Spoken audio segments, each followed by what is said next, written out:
This is the Big O Show. This is the Big O Show. All right, let's do it. Manny, just when you thought he was gone, nah, he sucks you right back in.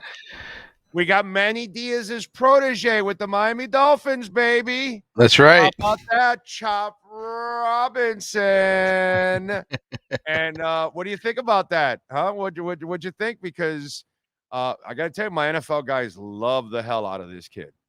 Yeah, I think the only question with Chop is production, right? Because he didn't have gaudy numbers, but I think in terms of his raw ability and his skills and what he can do for this defense that's obviously had its issues with injuries on the defensive line and edge rush and the edge rusher position, like to me, it was the smart pick to make at 21. He was the best available, I think, at that position, and I think the Dolphins did a good job getting a guy who, but for all intents and purposes, real smart, and I think good enough to fit in the scheme here and to be a solid, I don't know, 8 to 10 year NFL starter, maybe with a couple Pro Bowls if things pan out the way you hope.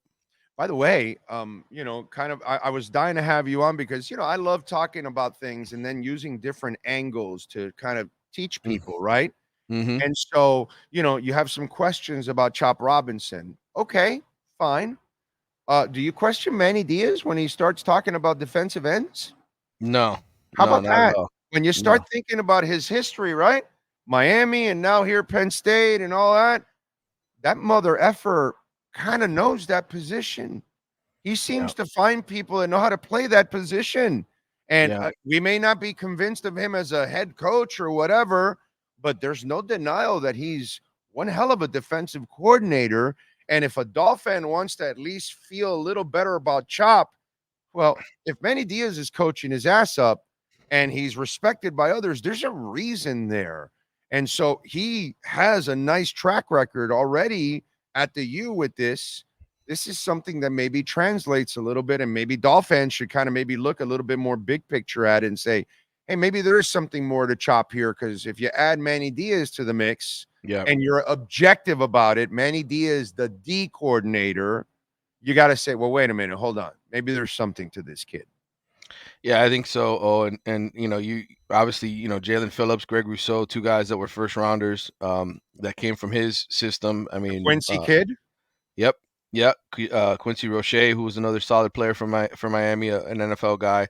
Yeah, I mean, there's a lot of guys that came out of that defensive line in the last couple of years, and they came here in large part because of Manny Diaz and developed because of Manny Diaz. So to get another one of those Manny Diaz guys at that particular position, to me, I look at those results over anything else. We have a Manny Diaz guy already. Yeah. Exactly. You already have one, and he's pretty damn good. Nobody mentions this. Nobody talks about this, but of course, on this show, we're going to give you different angles. We're going to come from different. Like it's funny. Like I spun it on people today. Like when Tua got concussed, right? Right. It's like, oh well, a lot of people are like, oh, he should quit football, right? And I'm like, well, yeah, you should have told that to Sidney Crosby his first couple of years, and he would have never had a Hall of Fame career. He's still playing, and he's a first ballot Hall of Famer, a couple championships. That's what you would have taken away from him. And it's funny because then I spun it the other way. I said, so all of you out there, you never have setbacks in life? You never have injuries? You never have health concerns? Brother, I've had a heart. I just went through an Achilles thing. I mean, it's funny how we don't quit. We go forward and move ahead and fight through injuries and illnesses and setbacks. Yet we're so quick to tell players, oh, yeah, no, you need to quit. No, you're injury prone. Yeah. It's like, and you don't look at it the other way for us in life, that just like a player and just like a human being, you're going to have setbacks. Mm-hmm. And you fight through them. Do you have the character, the determination and all that kind of stuff? And those are the measurables that you have to figure out with a player. Now, if their knee has deteriorated, well, now we can't do anything about that. You know what I'm saying? If he's got no cartilage, then, well, we can't do anything about that. But if he had an injury or here or there, if the guy is a quality person and knows how to get back, you can then trust the individual and take the chance. Yeah, I think Jalen Phillips is sort of the perfect example of that, right? You think about his UCLA career, the neck injury from the accident that he was involved in, and them telling him he shouldn't play football anymore, and the guy comes back, becomes an All-American at Miami, and is a first-round pick. So now he's dealing with the Achilles. I have no doubts that guy is going to come back and be a stud still. So yeah, I trust Manny Diaz guys on defense. There's no doubt. Yeah, exactly. And that's why I kind of, I was so looking forward to having you on because it's not directly Canes. Right. I know it's NFL draft, but it is Canes related. And then there's a DNA involved, even with the Dolphin draft pick, that kind of ties it to the Canes because of Manny Diaz and his propensity to find defensive ends. Yep. And so he, maybe that makes Dolphins feel a little bit better, overall. So when is the first Kane off the board? Does it happen at all tonight?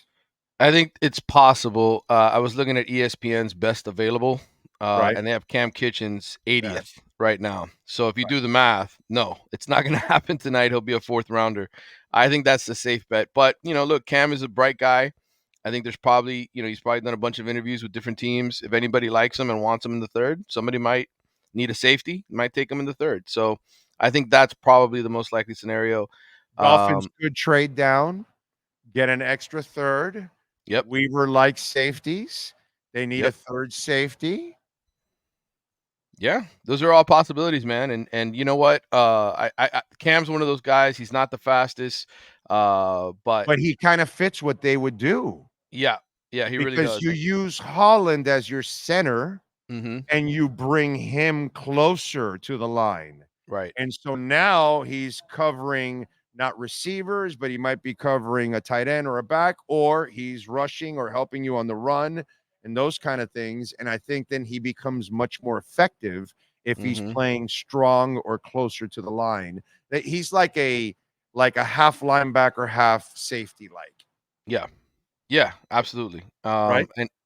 And I think he's a guy that plays a lot on special teams, makes a lot of plays for NFL teams that way. And is just sort of a backup safety who maybe one day gets in the right situation and gets the opportunity to start and surprises people, right? And people say, man, where did he sort of come from? He was a fourth round pick, and what did he do? But he had a great NFL career. So we see a lot of those guys, especially in the secondary.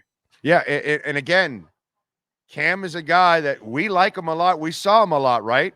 Right. Now, here's the funny shit, bro. So now when he goes to another team and another fan base that didn't watch him, well, they're drafting him on potential, right? Because he can grow into it. It's funny, right? But now we have Dolphins losing their minds because the current pick, Chop Robinson, didn't have 10 sacks last year. He had 4 or 5, I think it was, or whatever. Right. And but his pressures were through the freaking roof. And so they love that he's super disruptive and they think everything else will, kind of work out. But again, they don't want to accept the potential of, how much he can grow into it. But yet you'll accept Cam Kitchens because you were here in his backyard and you were watching him going, no, dude, that guy does some special shit at times that he could grow into one heck of a player. It's funny how you're willing to say it about Cam Kitchens, but not the guy you watched every day in Chop Robinson.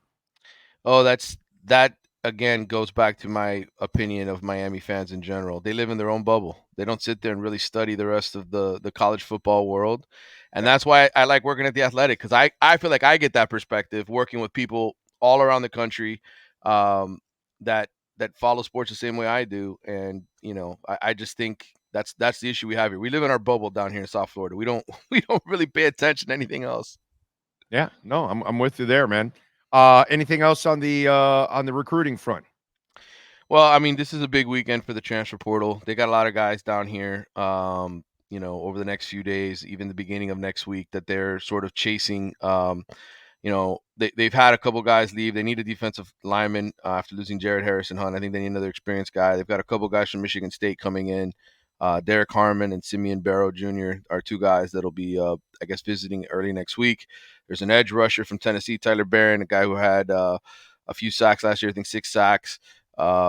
one of the better edge rushers in the portal. And then, of course, Damian Martinez, the running back from Oregon State, Sam Brown, the receiver from Houston, linebacker Jalen Alderman, who's a starter for Louisville, and then cornerback Diani Hill from Marshall.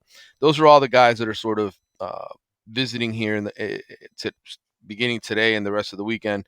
And they're going to try to make an impression on. And, right now I got them about 83 scholarships. So they're going to still have to probably cut a few more guys between now and the start of the fall. But I think, those are guys like Zion Nelson who have injury history, right? They're basically don't have much of a career anymore. Guys who maybe are just academic guys that turn into students and don't play football anymore, which you see that happen at times with guys who just, so I think they'll be fine in terms of space, and people always worrying about, they're going to be at 85. Who do they got to get rid of?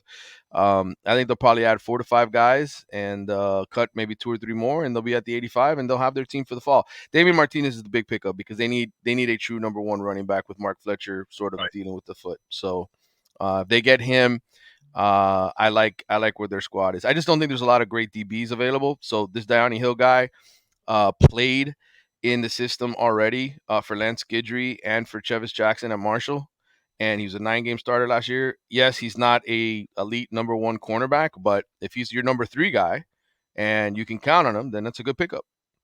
Okay. All right. Good stuff there. What are you working on the Athletics so folks can check you out, my friend? I just put out a new podcast yesterday with Carlos Ledo talking about everything we just talked about now, answering some questions about the NFL draft. This is an interesting stat I'll throw at you that I talked about in my podcast. There's been 6 Hurricanes drafted in the first round since Kenny Phillips. Miami had a 14-year streak of first-round picks that ended in 2008. Can you name all 6 Hurricanes who've gone in the first round since 2008? Since 2008, all the first rounders. There's my 6. Lord. There's only 6 of them. There's not a lot. Yeah, no, I'm trying to think of one right now. Well, obviously Miami. Yeah, James Phillips is definitely one of them. We mentioned the other one earlier. Oh, Roche, yeah, Quincy Roche. No, he was not a first rounder. Like a third. Oh no, he was a second. The other Rousseau was a second. I'm pretty sure he was like the 50th. Rousseau was a first rounder. That's one of the first rounders. First rounder. Okay, so there you go. So that's 2. Yep. So Rousseau and Phillips. Jesus. Let's see if the chat board can get it. Yeah, no, I gotta depend on the chat board now. Let me see. I'm trying to remember. Since Phillips in 2008, there's been 6. I'll give you the positions, okay? One of them was a cornerback. One of them was a receiver. One of them was an offensive tackle. And one of them was a tight end. Flowers is since 2008? No, that's before 2008. No. He was since 2008. Eric Flowers counts. That's one. Really? What year was it? 2009 or something? It was like 2010 or 11. Later on. Yeah. Okay, so that's Eric Flowers. Yep. No, was Philip Dorsett a first rounder for New England? Philip Dorsett, the last receiver that was a first rounder at Miami. My God, yeah. No, Belichick is just really stupid with receivers. He really. Oh, that's a good one, Chad and Joku. Yep. That's one. Right. That's 5. That's 5. So we're down. How many to one do we have left? We got one more. The cornerback. You cheated? Oh, just say it. Artie Burns. Oh my God, Pittsburgh. Yes. So, when I tell you that, and you think about, go back to 2008 and say those are Miami's 6 first-round picks. What does that tell you? Yeah, no, it's bad. It hasn't been. Yeah, no, it hasn't been anything like. It's startling, right? It's just like, God, man, like it's been such a bad run for them, and a couple of mediocre first rounders there too. Yeah, I mean, which of those guys is a star, right? Yeah. Wow. That's the kind of hole Mario is in, trying to change that much. Yeah. What are you going to say, Sean? In 15, right? Go ahead. In 15 and 21, that was 4 of those 6 picks. Those 2 drafts had 2 first-round picks from each. Yep. Oh. So wow. So it's 2 years mostly that had most of those picks out of since 2008. Since 2008, there's only been 4 years where you've had first-round picks. Wow. Yeah, that's bad. And I'll tell you, you compare it to the rest of the ACC. My colleague Carlos asked me on the podcast. He goes, "Where does that rank in the ACC?" I go, "I'll just say Louisville's ahead of Miami with more first-round picks. NC State, FSU, Clemson, I'm Florida sure. State. I mean, you can go through the list. It's pretty Wow. embarrassing. That's bad, dude. Yeah, things haven't been good down here for a while, man. Big time. He's got a lot of work to do and to improve it, overall. I'm with you there. All right, follow him on Twitter at Manny_Navarro so you can get great info and insight as always, and subscribe to The Athletic.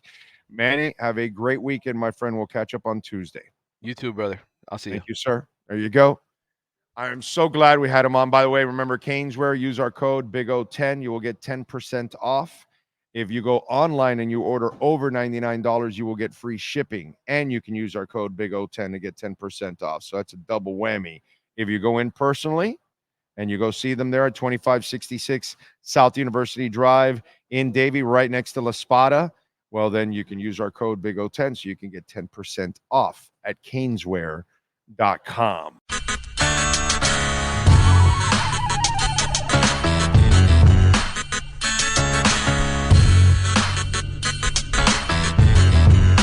This is the Big O Show. This is the Big O Show.